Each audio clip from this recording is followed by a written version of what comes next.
Amidst the city of Ethel, a young boy named Orion lived in the humblest sector, where the sky was perpetually shrouded by the city's towering structures. Orion's family wasn't wealthy. Their small apartment was cramped, but their home was filled with love and one priceless treasure: a tiny, shape-shifting personal star. Every year, during the Great Conjunction, what people now call the cosmic holiday season, Orion's father would activate Lumina. It would float gently outside their window, its soft, silvery light a beacon that guided family members home through the bustling, often confusing skylanes of Ethel. It was their North Star, a symbol of home, of togetherness. Its light wasn't bright enough to outshine the city's glare, but for them, it was the brightest light in the universe. Orion loved Lumina. As a child, he'd stare at it for hours, imagining the distant worlds it might have seen. Its light was a promise that no matter how far you traveled, there was always a light to guide you back home. But as Orion grew older, the warmth of Lumina began to feel less like a comfort and more like a reminder of what his family lacked. He saw his friends with the latest grav boards, neural interface games, and designer synthware. He saw their families taking vacations to the crystalline moons of Xylos, while his family could barely afford their energy rations. One year, a teenage Orion walked through the market, his eyes wide with a mixture of wonder and envy. He saw a stall run by a wealthy merchant from the Alpha Centauri system, a man known for collecting rare and exotic artifacts. And there, in a display case, was the key to a better life, a prosperity engine, a device rumored to guarantee financial success for its owner. It was impossibly expensive. A desperate idea sparked in Orion's mind. A terrible, brilliant idea.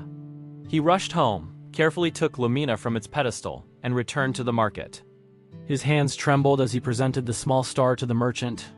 He had never seen such a pure, self-sustaining light source. It was unique, priceless. A deal was struck. Orion traded his family's guiding star for the prosperity engine. When he returned home, the space where Lumina used to rest was empty, a void that seemed to suck all the warmth from the room. His parents were heartbroken.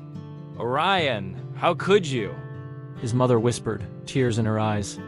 "That was our light, our way home." That year, for the first time, no light shone from their window during the Great Conjunction. The path home felt darker, colder. The prosperity engine, true to its promise, worked. Orion's business ventures took off. He climbed the corporate ladder with astonishing speed, moving his family out of the humble sectors and into a lavish penthouse at the city's peak. They had everything they ever wanted: wealth, status, comfort. Orion became one of Ethel's most successful entrepreneurs.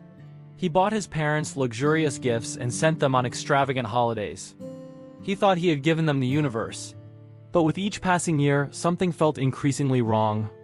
The family gatherings became less frequent, more formal. The laughter was strained. The warmth was gone. Orion was constantly busy, lost in a galaxy of meetings, contracts, and profit margins.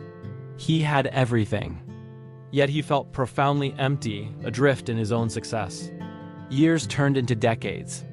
One evening, during the Great Conjunction, he stood on the balcony of his penthouse, looking out over the glittering city. It was a breathtaking view, a testament to all he had built. But as he looked up at the star-dusted sky, a deep, gnawing loneliness consumed him.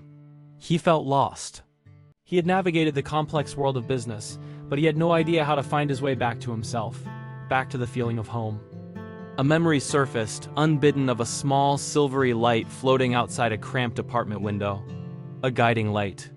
On a sudden impulse, Orion commanded his personal star cruiser and set a course for the cosmic holiday market, which was now grander and more chaotic than ever. He searched for days, going from merchant to merchant, looking for the man from Alpha Centauri. He finally found him, old and frail, his stall now run by his children. "I'm looking for a small star I sold you many years ago," Orion said, his voice desperate. "It was called Lumina." The old merchant's eyes lit up with recognition. "Ah, the little star, the light of home," he said softly. The merchant shook his head slowly. "I cannot sell it to you. I don't have it anymore." Orion's hope plummeted. "Where is it?" "A few years after I bought it from you, a young woman came to me. She had lost her family in a transport accident and was all alone. She had nothing, but she saw the star and her face lit up.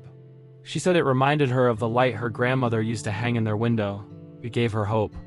It was meant to guide, I gave it to her. All defeated, Orion returned to his empty penthouse. The city lights seemed to mock him with their cold, artificial brilliance. He had traded his genuine personal light for a universe of fleeting shine. He had sold the one thing that could always guide him home, and now, surrounded by success, he was hopelessly lost. He looked up at the vast, dark expanse, no longer seeing opportunities or profits, but only a deep, endless void. And he finally understood the true cost of his transaction. The greatest treasures are not the ones that can be bought or sold. They are the lights we follow, the principles that guide us, the love that calls us home. Never ever trade your guiding light for temporary shine. Because when the glitter fades, you might find there's no light left to follow. If this story resonated with you, consider subscribing for more tales from across the cosmos. Remember to cherish your own guiding lights. Always remember, the surge begins within. Carry it forward.